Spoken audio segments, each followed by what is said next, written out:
Mpira wa miguu ni sayansi ngumu sana kufaulu. Mara nyingi pale unapotarajia furaha na tabasamu, ndipo unapokutana na changamoto nzito zinazokulazimisha kuwa imara zaidi kiakili na kimatokeo. Hii ndiyo hadithi tunayoishi nayo kwa sasa ndani ya Fountain Gate Princess. Wikendi iliyopita haikuwa na nyakati nzuri kwetu hata kidogo. Kipigo cha bao la dakika za jioni kutoka kwa Tausi FC kilituumiza mioyo na kutuchelewesha kufikia lengo letu la kupanda hadi nafasi 4 za juu kwenye msimamo wa ligi. Kwa uhalisia wa mchezo ule, kila kitu kilikuwa sawa. Wachezaji walionyesha ari ya hali ya juu, walipambana kwa nguvu na nidhamu kubwa kama ilivyo desturi yetu pale tunapotaka kufanikisha jambo. Tulitawala mchezo karibu kila sekunde. Umiliki wa mpira, kasi ya mchezo na mashambulizi vilikuwa upande wetu. Kilichokosekana kilikuwa ni jambo moja tu, bao. Sekunde zilipita, dakika zikapita, pressure ikaongezeka, lakini mpira wa miguu na tabia yake.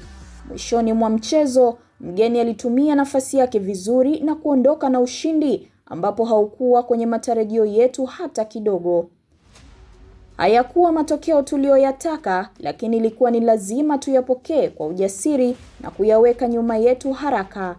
Hii ni kwa sababu safari bado ni ndefu na mbele yetu kuna vita nyingine kubwa inayohitaji umakini, nguvu na imani mpya.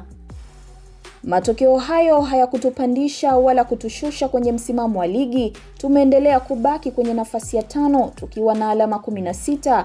Nafasi hii inatupa nafasi ya kuendelea kupambana, kujiamini na kuamini mchakato wetu.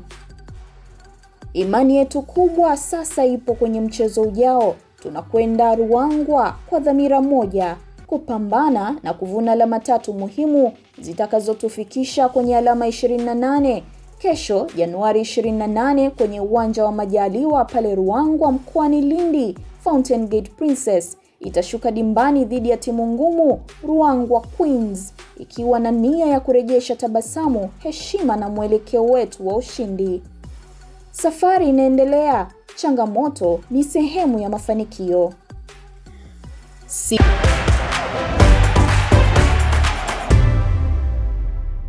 ya tarehe 23, timu yetu ya vijana chini ya umri wa miaka 17 ilianza rasmi safari yake kutoka jijini Dodoma kuelekea jiji la Chalamila, Dar es Salaam. Safari hiyo ilifanyika kwa utulivu na mafanikio makubwa, ambapo vijana wetu waliwasili salama jijini humo wakiwa na ari, matumaini na dhamira kubwa ya kuiwakilisha vyema taasisi yetu. Lengo kuu la safari hii lilikuwa ni kushiriki mashindano ya vijana ya TFF kwa umri wa under 17, mashindano yaliyoandaliwa na Shirikisho la Soka Tanzania TFF. Mashindano haya yalibeba dhima kubwa ya kuibua na kutambua vipaji vipya kwa ajili ya kuunda na kuimarisha timu za vijana za taifa. Kutokana na umuhimu huo, timu mbalimbali kutoka madaraja tofauti ya soka nchini ziliwasilisha vikosi vyao vya vijana ili kuwania fursa hiyo adhimu, nasi tukawa miongoni mwa washiriki wa mashindano hayo makubwa. Baada ya safari ndefu na mapumziko mafupi, siku iliyofuata mashindano yalianza rasmi. Timu yetu ilicheza jumla ya michezo 4, kila mchezo ukiwa na dakika 30, ikiwa ni tabia mahsus kwa siku ya kwanza ya mashindano.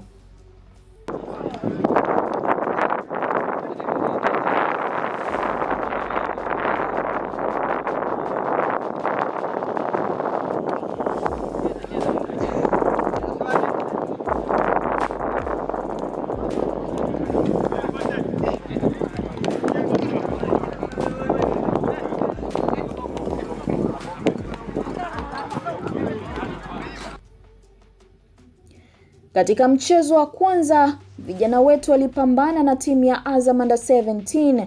Mchezo huo ulimalizika kwa kupoteza kwa bao 1-0, ingawa matokeo hayakuwa mazuri kwetu.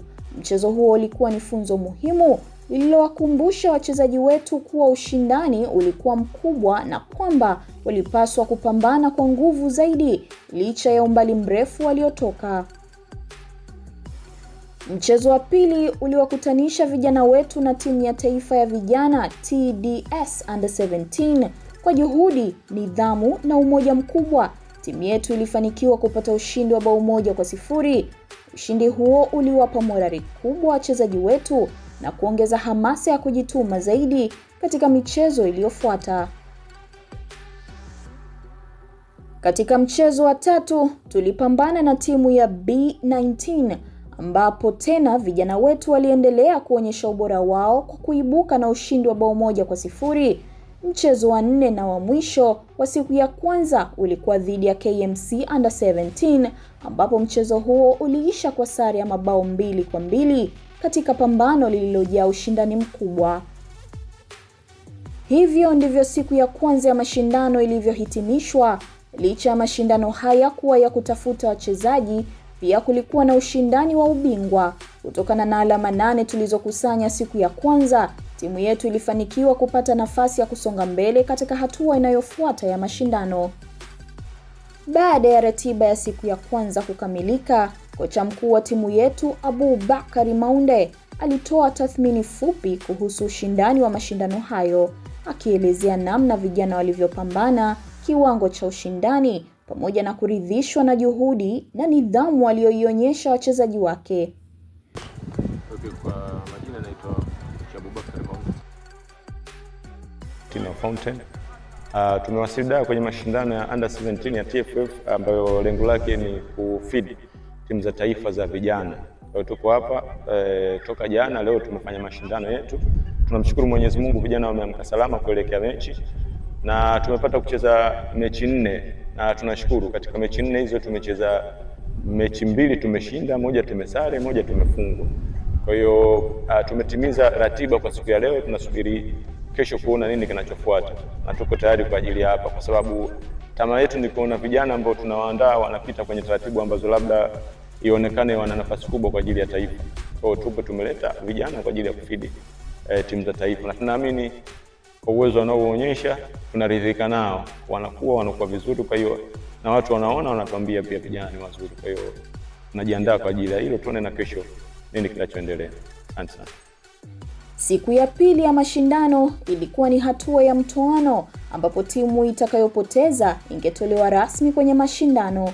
Katika hatua hiyo, timu yetu ilikutana na timu ya taifa ya vijana Under 17. Mchezo huo ulikuwa mgumu na wa ushindani mkubwa, huku timu zote zikionyesha kiwango bora cha soka. Dakika zote za mchezo ziliisha kwa sare ya bila kufungana, jambo lililopelekea kupigwa kwa mikwaju ya penalty ili kumpata ushindi.